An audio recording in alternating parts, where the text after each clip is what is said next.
Hey guys, Ryan Earnhardt here from CreativeSoundLab.tv. Well, today I'm going to be celebrating the 421, the MD 421 by Sennheiser. I have one of the white ones. I'm kind of guessing it's from the 70s. It's the 421-N. But then I also have a more modern 421. It is one of the newer black ones that you typically see. So today we're going to be kind of shooting out and kind of hearing the 421 on various sources. And of course, we're going to be comparing and contrasting the older white one to the more modern 421. Let's get started. So we should first talk about my typical mic position on guitar cab, because it really highlights how this mic can best be used and really kind of my favorite positions for the mic. Now, a lot of times I will use this mic at about a 45-degree angle. And there's a couple of things that happen with that. Usually, if you place the mic looking directly at the speaker, you'll get a decent amount of proximity effect, and you also have a pretty cutting high end that's fantastic for something like a guitar solo to make that cut through the mix. However, if I want to just dial it back and maybe thicken up the sound, then I can just angle the mic just slightly, maybe a 20-degree angle or a 45. Somewhere between, 30, 45 degrees is kind of the sweet spot, and you can actually hear how it thickens up in the lower mids. What I'm talking about here is probably like 250, 300 hertz. But a side effect is that you lose some of that proximity effect, which is at maybe 150, 200 hertz, some of that more deeper low end. So, I don't know, it's kind of a give or take, but it's a really cool trick that you can do with a 421. So I want to show you a few positions of my 421-N. Just make notes of the difference in sound. There's a lot of natural EQ happening here.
Okay, so there's a lot of tone manipulation that you can do with this mic.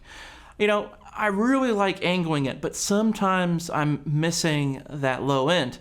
And so I kind of straighten out the mic a little bit and I get some of that low end back.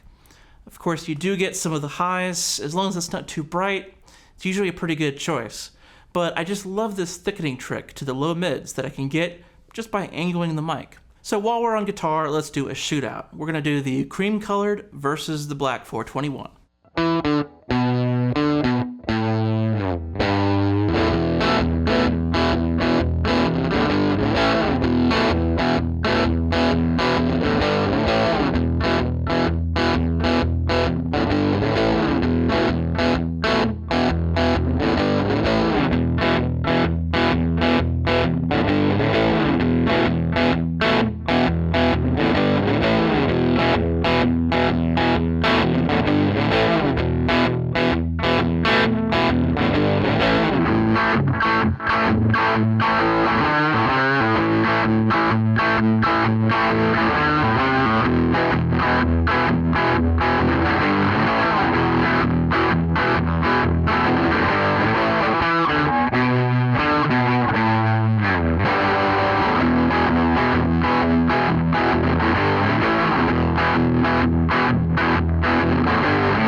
was really surprised by this. In fact, I've done this test before a few years ago, and I wasn't doing to film a video, and I thought that it was actually really close. And I don't know which of the 421s that I heard at that point, but this model, I'm just very surprised how different it sounds from my 421-N. I can't say that I really like the sound of the black 421. The high end is just kind of fizzy. It just doesn't have it. I very much prefer the sound of the 421-N. So let's hear some other examples comparing these two mics. We call this tom-tom.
One interesting thing about the 421 is the built-in EQ. If you look at the very bottom of the microphone, you have a M, several dashes, and then an S. And this stands for music and speech. There's actually a very simple first-order filter starting at 500 Hertz, which gives you a roll-off of about -6 dB per octave. So, in short, it gives you a nice gentle slope to kind of thin out that low end if it's too much. However, I've never really used this mic in any position other than the music setting. But hey, let's hear what this can do.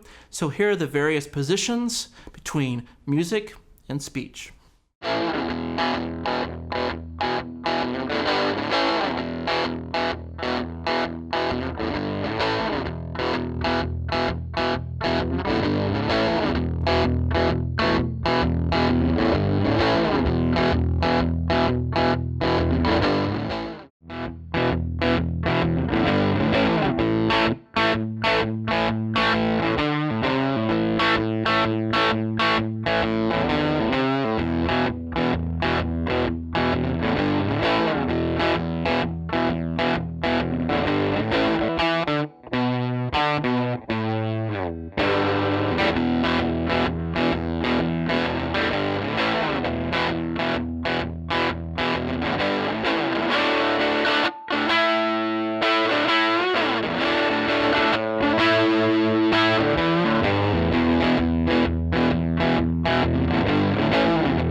thing I want to point out is that I don't think really anybody ever likes the clip for the 421. It's right at a point where you go to grab the mic and then you unintentionally release the microphone and it falls on the floor.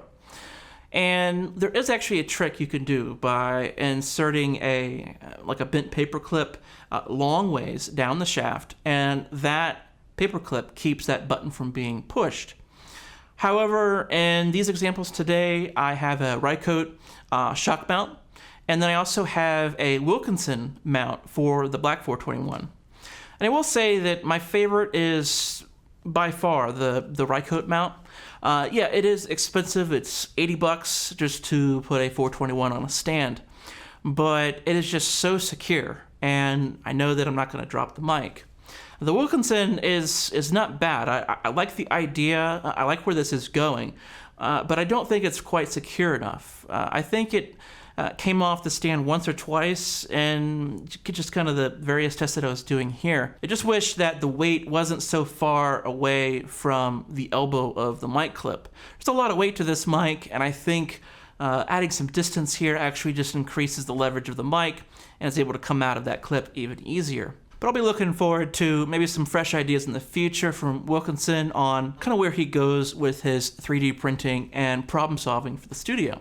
Okay, so let me know in the comments below if I missed anything or if you have any knowledge of the different models that are out there. I really don't know a whole lot about the variations, so please feel free to fill me in. But I'd love to know your thoughts on the test today as well, as far as the differences of these two 421s. Really is quite amazing how big of a difference there is, and I really wasn't expecting that. I'll be hanging out in the comments below.